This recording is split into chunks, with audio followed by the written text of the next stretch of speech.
சொல்லியிருக்கிறதை சொல்கிறேன், கேளுங்கள். கருவுற்ற முதல் மாதத்தில் தலையும், 2 மாதங்களின் முடிவில் கைகள், பாதங்கள் மற்றும் பிற உறுப்புகளும் வடிவம் பெறுகின்றன. 3 மாதங்களின் முடிவில் நகங்கள், விரல்கள், உரோமம், எலும்புகள், தோல், மூக்கு, துளைகள், காதுகள், வாய் போன்றவை எல்லாம் வடிவம் பெறுகின்றன. காந்திமதி, இப்படி அமர்ந்து வீணை இசையை நீயும் கேள், உன் செல்லமும் கேட்கட்டும். மாமா, உண்மையிலேயே குழந்தை இதை கேட்குமா?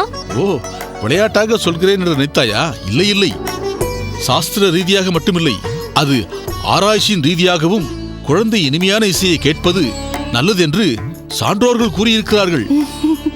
வயிற்றிருக்கும் குழந்தை 6வது மாதத்திலிருந்து அதுவரை தான் நீந்திக் கொண்டது தடாகத்தை விட்டு வெளி உலகத்தை கவனிக்க ஆரம்பிக்கிறது. இந்த 8வது மாதத்தில் குழந்தையின் கவனிப்பு இன்னும் கூர்மையாகும்.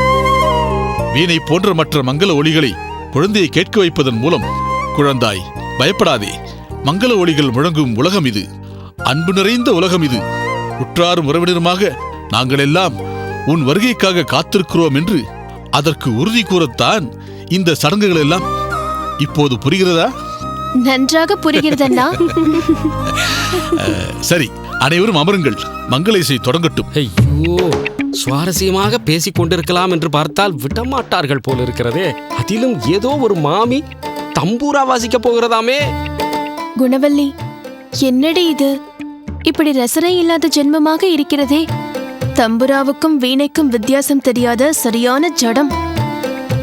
அது ஜடமாகவும் மடமாகவோ இருந்து விட்டு போகிறது. உனக்கு என்ன? விடேன். ஆமாம் ஆமாம், எனக்கு என்ன வந்தது? அந்த ஜடத்தை திருமணம் செய்து கொள்ள போகும் அந்த பெண்தான் பாவம்.